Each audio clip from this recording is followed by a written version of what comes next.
Hey, my name is Brett, and I am an editor here at O'Reilly, and I'm here with Mark Reese, who is one of our designers and video guys, kind of the ultimate consumer, real geeked out about the iPad. Ultimate, I like that.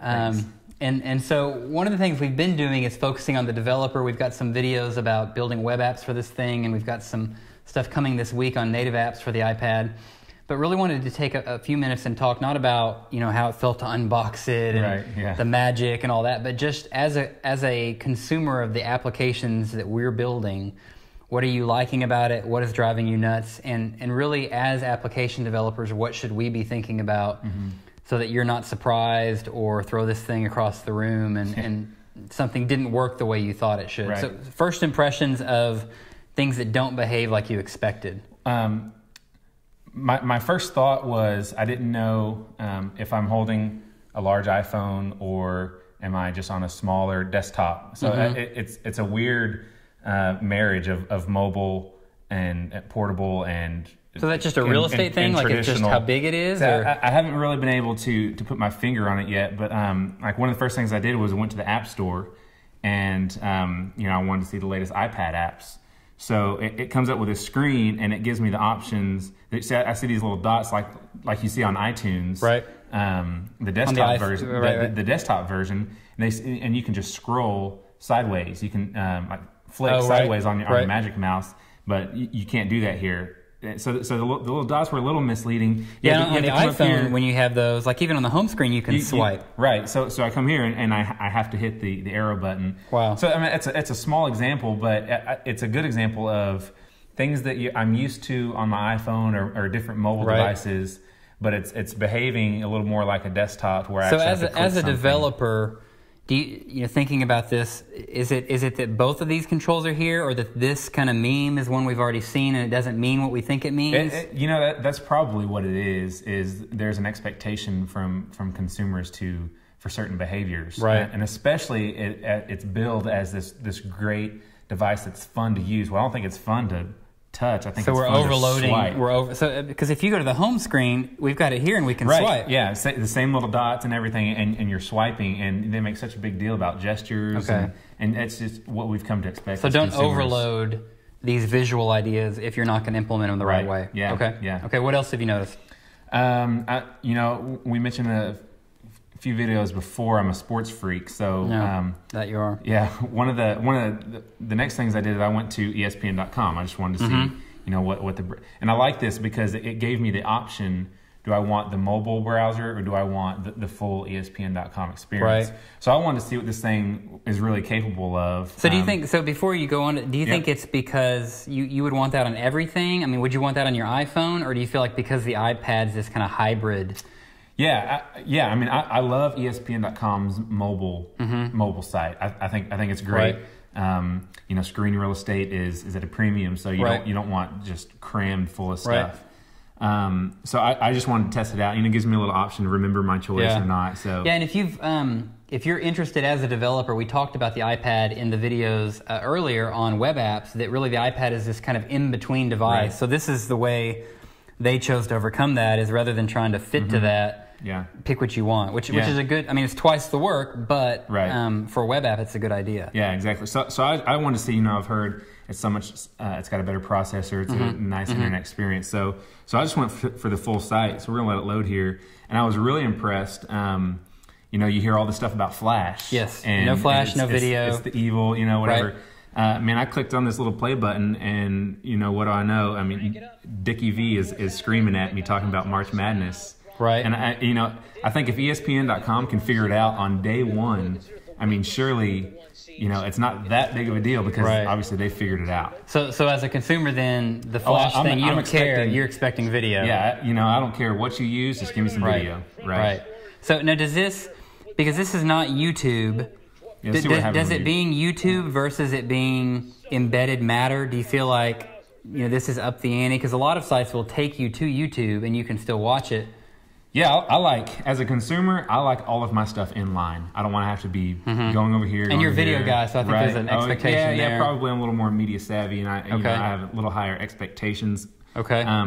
But if I'm watching a video here and he's talking about Michigan State and they've lost their point guard, I don't want to have to then fire up my Safari browser, and then try to find an article that he's talking about. It's, it's linked right below it. So I'm watching the video. Oh, that's what he's talking about. I'm going to click on it. Right. So it's a lot easier to use when you're displaying all of your content in the same place. Now, how has the web browsing experience been going between different sites, hopping around? Have you noticed anything that's driven you crazy, or does it feel about right? Let's stay here for instance. I'm watching the video.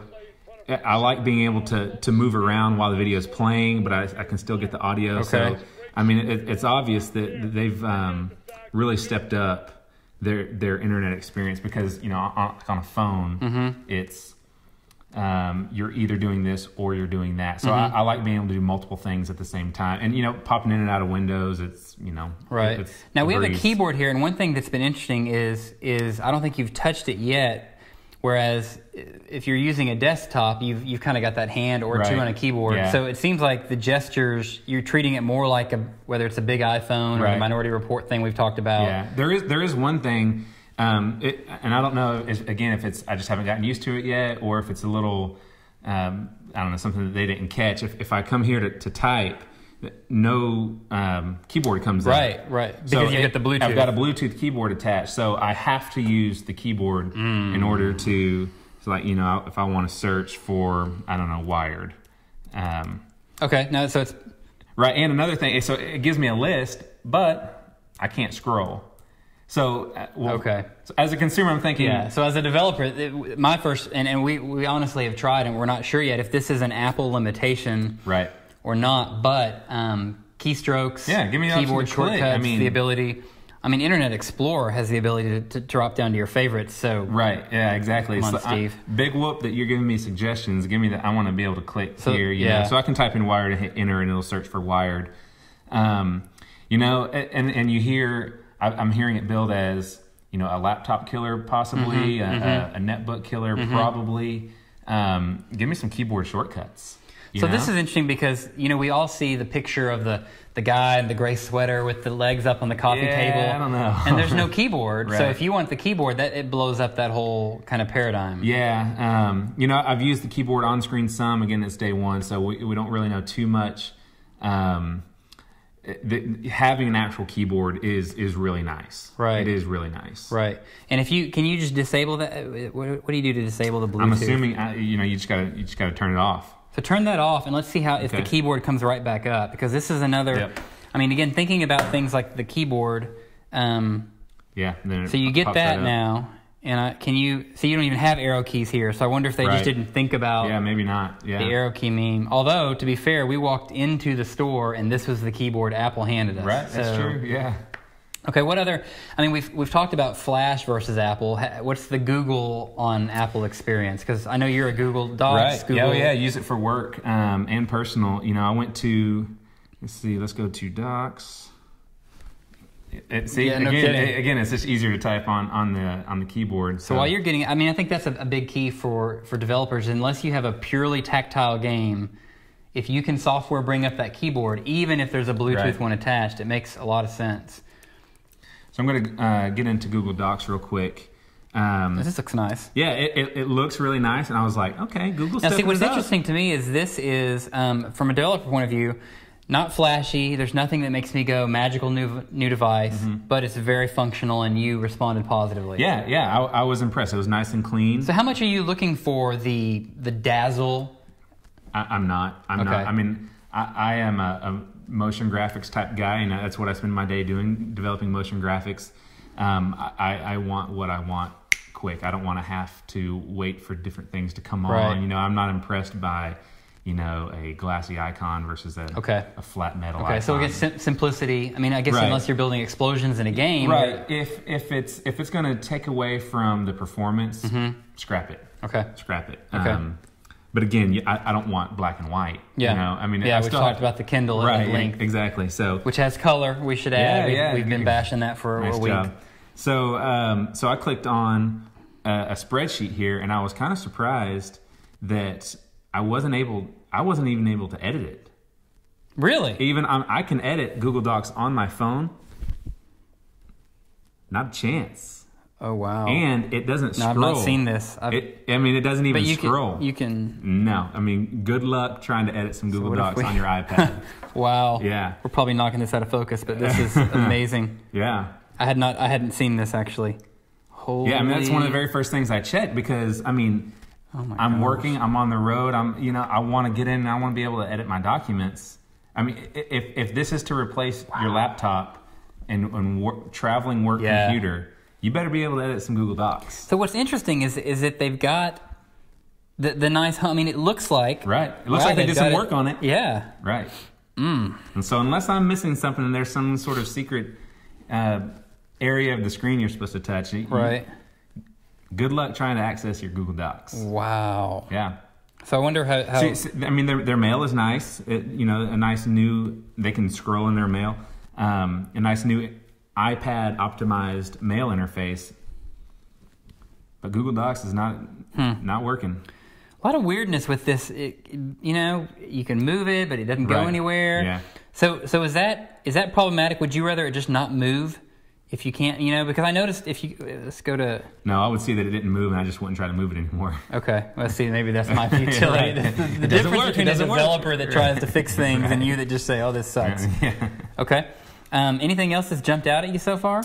These are the big ones? Yeah, those are the big ones. I'm interested to see battery life and all that type of stuff. I've heard some pretty lofty claims. So from my point of view, what I'm hearing is, first and foremost, don't confuse visuals. If you're going to use kind of something we've seen, like on the iPhone, make sure it behaves the same way. Give people options, that if you've got a mobile site and a site that's really just the full-blown experience, give someone the option and then give them the chance to change that option later on. Video is a must, that no matter how much we know about Adobe and so forth, that people want video, and if they can get it from one site, they should get it from your app. Google, even though that's really not something we as developers can fix, you need to know how your app is going to respond on the iPad, and just because the iPad's new doesn't excuse you. And then finally, gestures. It's a multi-touch device. Treat it like one. So, those are things to think about as you're developing your app, and go to work.